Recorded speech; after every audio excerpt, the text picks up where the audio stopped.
World War II ripped through Italy not just as a battlefield of tanks and air raids, but as a nation caught between two collapsing ideologies, occupied by foreign armies, and chewing on its own civil war like stale bread. It was chaos in high definition. Soldiers had bullets and strategies. But Italian women? They had their bodies, their kitchens, and a daily front-row seat to tyranny. And they weren't just passive witnesses. The war opened up a new kind of battleground for women. Their homes became war zones. Their privacy gone. Their safety? Optional. Some were targeted for being related to partisans, others for merely looking like they might be sympathetic to the wrong cause. Being a woman in occupied Italy came with the thrilling daily challenge of, will I be accused of treason before lunch or after dinner? The Nazis never suspected the woman mending socks in the corner might also be mapping their troop positions. They were players in the ugliest, quietest war, one that took place behind curtains, in alleyways, and between the lines of loyalty and survival. She was captured by fascists, tortured for days, and refused to give up a single name. They shot her and left her body on display. Her mother swept the street around her corpse to show the neighbors. This is what dignity looks like. She later led ambushes, hid wounded fighters, and helped plan the infamous Via Rasella attack, an operation that left 33 Nazi soldiers dead. She wore lipstick. She carried a pistol. She never missed. When Mussolini's regime finally collapsed in 1943, the political equivalent of a wet spaghetti noodle snapping, the Nazis didn't wait for an invitation. Some had their heads shaved in public squares, a humiliating punishment meant to strip them of dignity. Others were executed without trial. There are accounts of women being forced to dig their own graves or watch their family members killed as punishment for their disobedience. Another passed on secrets during confession at church, because who questions a woman talking to God? Imagine trying to make espresso for your occupier while praying he doesn't notice the bleeding man under your dining table. That's not a movie scene. That was Tuesday. Others worked as couriers, smuggling messages and weapons between resistance cells. Some were even shamed for their involvement, especially if they'd been caught, tortured, or violated. In a cruel twist, the same patriarchy they fought against reinstalled itself during peacetime, wearing a democratic tie this time instead of a fascist one. Seamstresses by day, saboteurs by night. They knew the right smile could save them, and the wrong silence could kill them. Every move was theater. Every errand a potential arrest. War turned housewives into logistical masterminds. It's that they often are, and no one bothers to write it down unless someone insists. And much of that rebellion came from women who had no uniform, no rank, no official orders. Just courage, kitchen knives, and the absolute refusal to shut up.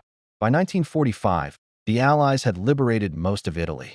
Mussolini was executed by partisans. The Nazis were pushed back. The war, technically, ended.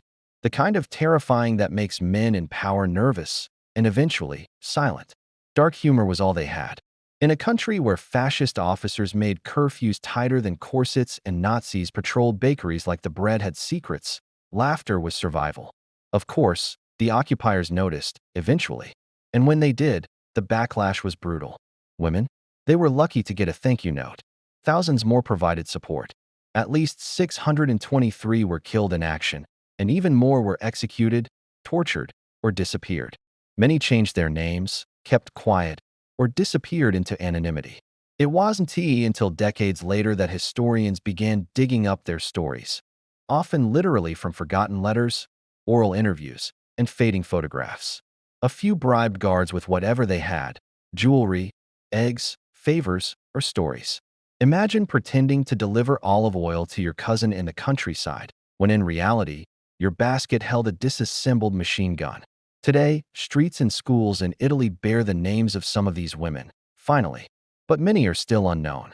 Their stories buried under years of silence, shame, or sheer male arrogance. Germany moved in like a bad tenant, quickly, forcefully, and with zero respect for the furniture. Northern and central Italy were swallowed up in a heartbeat.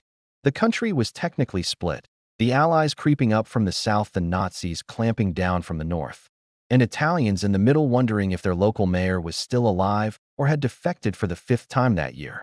Enter the Italian women. While most history books focus on soldiers in helmets and commanders with mustaches, something else was happening in the background. And yet, instead of hiding, many women leaned in. Italian women didn't need uniforms or rifles to fight. They had something better: invisibility. In a war where men were watched, questioned, and targeted, women were underestimated. That was their secret weapon. Some joined the partisan movement, a network of anti-fascist fighters scattered across Italy's forests, mountains, and cities. Still others became informants and spies, listening in on German officers at cafes, decoding enemy troop movements, and passing it on under the guise of gossip. Carla Capone, a Roman philosophy student, left school to join the resistance full-time. Then there was Irma Bandiera, a young woman in Bologna who worked as a weapons courier.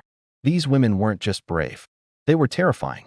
Women suspected of aiding partisans were dragged from homes, imprisoned, beaten, or worse. And still, they persisted. They passed notes while under surveillance. They organized underground clinics for wounded fighters. Some forged documents to save Jewish families from deportation. Dark humor wasn't optional, it was oxygen. In the middle of all this, jokes circulated like underground currency. The fascists say women belong in the kitchen, one woman quipped. So I put the grenades under the sink. One story tells of a woman who baked coded messages into cakes. Some resistance fighters used children's games as code. Others hid partisans in their homes while entertaining German officers in the living room. Italian women were masters of the double life. But for many women, the fight wasn't over. It just got erased. Men came home to medals. Women were told to go back to cooking. Italy's post-war governments handed out honors and pensions to male partisans. And what emerged was shocking. Over 35,000 Italian women took active roles in the resistance. They weren't side characters. They were central. If there's a lesson in all this, it's not just that women can be heroes. Italy in World War II was many things: occupied, divided, bleeding.